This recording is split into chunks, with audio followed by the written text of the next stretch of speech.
Employs 3,000 contract and permanent workers. It's the second largest open cast diamond mine in the world and produces 4.6 million carats per year. In October last year and again 9 days ago, the workers have shut down the mine, demanding their payout. Today, the CEO met with workers at De Beers Limpopo's head office in Musina, but instead of announcing a payout, Barton explained the financial constraints. The workers say many of them live in shacks and the payout will be a huge relief, but there seems to be very little that they can do. Diamond prices have slumped all over the world and have lost 29% of its value during the past 12 months. We're in the process of going to market to find a potential buyer for these units, determine the value for those, and we've agreed to get together again in early April to give them feedback on the process. We did very well today, but the issue is we have to go back to our comrades to give them the mandate. So that was the issue in the meeting and the resolution that has been taken. So we'll make sure that by Sunday we'll meet all the members so that we can discuss about the way forward for these shares.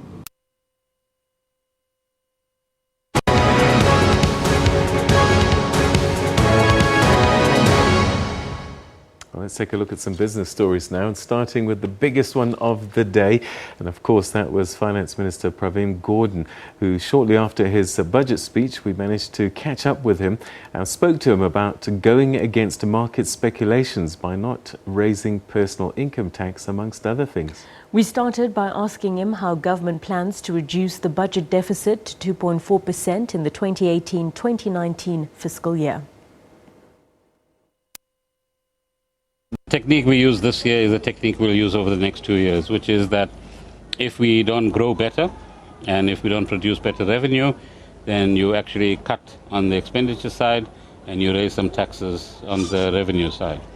But what we are hoping is that some of the announcements we're making today and the collaboration that we are building with the private sector and creating a more confident climate for all of us would mean that investments will begin to come in, both from the private sector here and elsewhere, and that we will grow faster than the 1% we're stuck on at the moment. We cannot afford to be stuck there because we will then, as government, A, not have the spending power, but B, we won't be able to create the jobs and narrow the gaps between the rich and the poor in our country. Now, in terms of your tax-raising power, one of the levers that you chose not to use was not to increase the personal income tax, and yet there was a high expectation that you would. Why did you choose not to go down that route? Well, I really missed an opportunity, didn't I?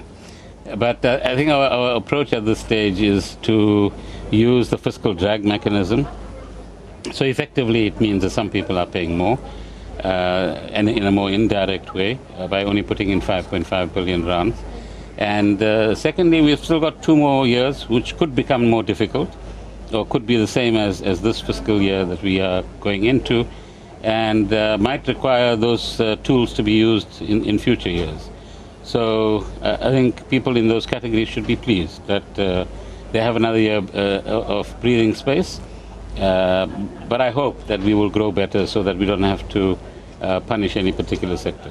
Did I hear you well? No more bailouts for SOEs, and if that's the case, what does that mean for the likes of South African Airways? No more bailouts as we go forward. I think the reality is that you have a post office, an SAA and SA Express and so on that are all in difficulty. But the key emphasis is let's get our governance right. Let's get our financial management right. Let's get our operational efficiencies right. And that in itself would begin to save us money. Making reckless decisions, not thinking about the future of these entities and their developmental impact doesn't actually help us at the end of the day. And people who occupy board positions and so on should be aware that they carry the responsibility on their shoulders of the South African public and their taxes at the end.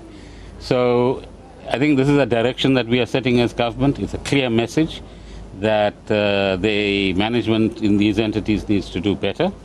It's also a clear message to the smaller entities that if there are duplications, if there are overlaps, if there is no proven developmental contribution in the course of the next 6 to 9 months, we will review your future and in a proper way manage these entities out of the system.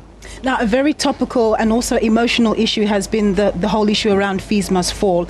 You have allocated 16 billion rand over the medium term. Does that now mean that the university's 2.6 billion rand funding gap is now gone? I would think so. That's quite a substantial contribution. But even here, it's a complex system where you now have a commission appointed by the president that should look at the same issues, governance and operational efficiencies in universities, on the one hand. Secondly, I think we recognize the need for poor students to be within the system.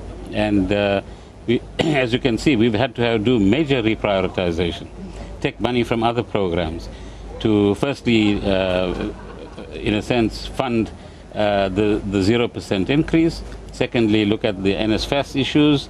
And thirdly, we now have to begin to look at the next 2 or 3 years and where we go and increase the numbers of students in our university system. Clearly, even our funding for universities is out of line with international standards. So as we can grow the economy, collect more revenue, we must grow our university system as well and make it not only bigger, but also in quality terms more effective. It's unbearably hot in here, and obviously we've had an unbearable drought season. You did touch on the issue that